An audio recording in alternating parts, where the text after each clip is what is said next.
Now, thanks to you, welcome to part 2 of the current auto trends that just need to go. We honestly had no intention of making a part 2 to this, well, now list, but you guys asked for it and we're delivering on your request. Now, if you haven't seen part 1 or if you haven't seen our video on the trends that we would like to see make a comeback, we highly recommend checking them out. The links are down there somewhere. Anyway, what bloody horrible trends need to disappear?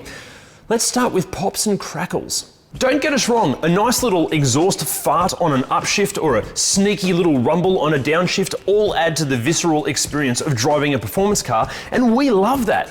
But, and I hate to break this to you, if your car is constantly crackling and popping at Metallica concert volumes, trust us, it's only you that thinks that's cool. Not only does this excessive level of audible wankery piss off everybody within earshot, you're also blowing your chances of attracting anyone of the opposite or the same sex. It's not cool, it just makes you look like a dickhead. Look, it is a bit of fun hearing your car sound like it's dominating a rally stage, but just please be courteous to those around you. Keep the excessive bangs and pops and crackles for some remote, unpopulated country drive. Having a car sound like this in a built-up metro or suburban area is just selfish and obnoxious behaviour. Guys, stop it, because you're ruining car culture for the rest of us. Okay, let's get through a few manufacturer features that just need to go. How infuriated do you get when you've turned off the stop-start function on your car, yet the very next time that you get in, you have to turn it off all over again? Surely the car can remember the setting you want. This one also goes for parking sensor beeps and on-screen warnings too. If I've turned them off, I don't know, maybe I want them off from now on, you stupid car. Okay, next up, do some manufacturers assume that if we want to adjust the angle of our seat, we want to do it as slowly as possible and have to dislocate our wrist and elbow to get to that stupid winding wheel thing? Just give us a bloody lever.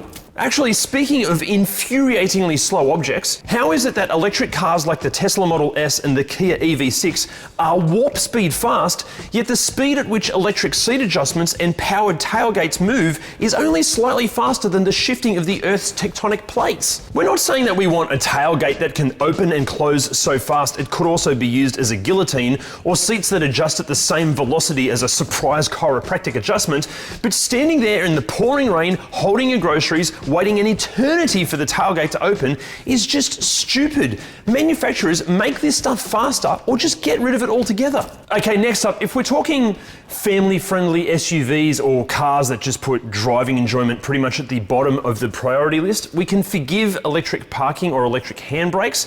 But when it comes to cars that are apparently driver-focused and all about fun, you got to get rid of those electric parking brakes. Okay, so who's guilty here?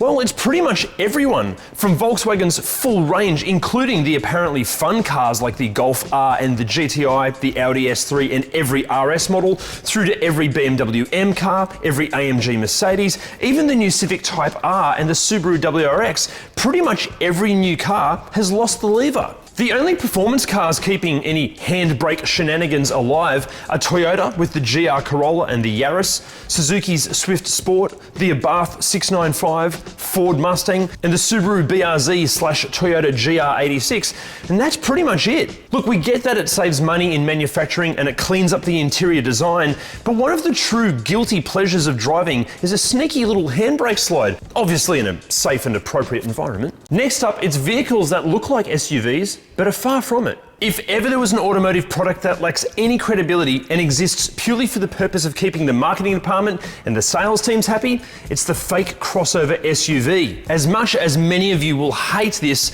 a true SUV does make a lot of sense. Having a vehicle that is immensely practical, easy to get in and out of, lovely to be inside, that drives really nicely on road, yet has the ground clearance and the all-wheel drive credentials to tackle some relatively challenging off-road adventures, it ticks so many boxes. Subaru Forester and Outback, Jeep Cherokee and Mitsubishi Outlander, we're looking at you. Even SUVs that are clearly designed, engineered and promoted for on-road use only make sense too. We're talking about the Honda HR-V and CR-V, Mazda CX-3 and CX-5, Volkswagen Tiguan, stuff like that. But taking a front-wheel drive hatchback or wagon, jacking it up a few millimeters, sticking some plastic body cladding to it and calling it something tough is just a marketing exercise, and we as consumers consumers deserve better. We're talking about the front-wheel drive Jeep Renegade, clearly taking advantage of Jeep's rugged image rather than offering any real ability. The front-wheel drive Nissan Pathfinder and X-Trail, the only paths and trails that these two can tackle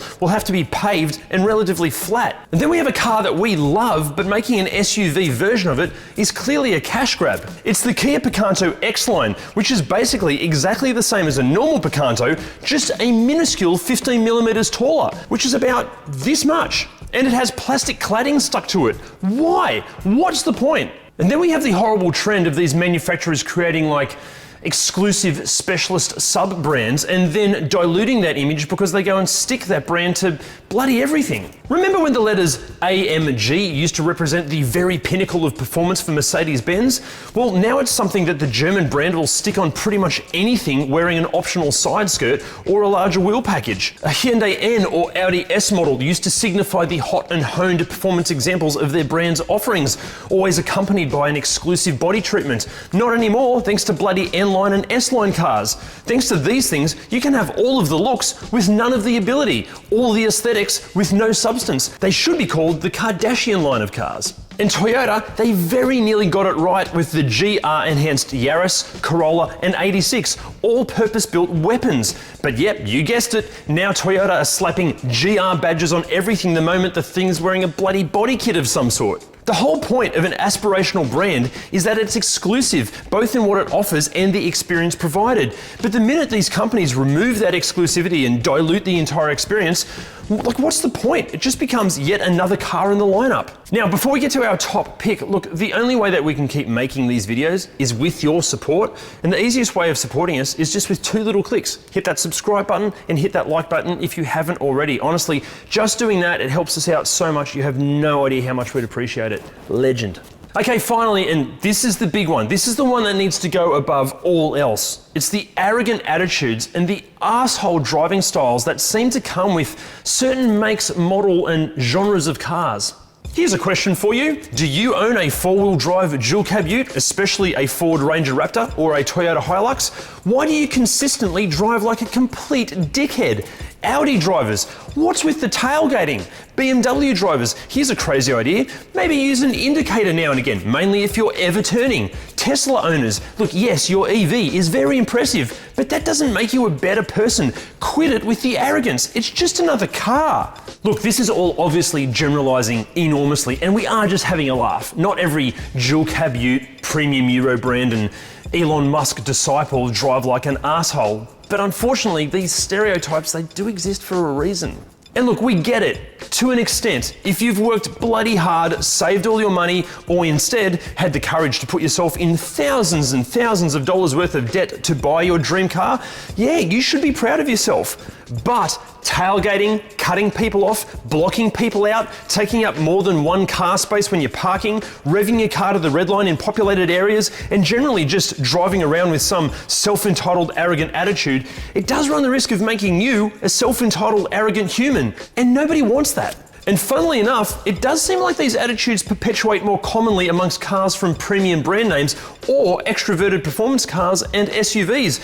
Cars that we're finding here on ReDriven are often some of the least reliable, poorly made, and rapidly depreciating cars that you can buy. Actually, you know what? Let's make this a public service exercise. If you know somebody that has this arrogant attitude or they drive around like a complete tool because they think they're a driving god in their AMG or their Porsche or their Land Cruiser or their Patrol, call them out on it. Let's make this world and the car community in general just a far better place. Anyway, guys, what do you think of the list? Let us know in the comments. Is there anything else we need to add? Let us know in the comments. See you next time. Okay, let's smash through a few.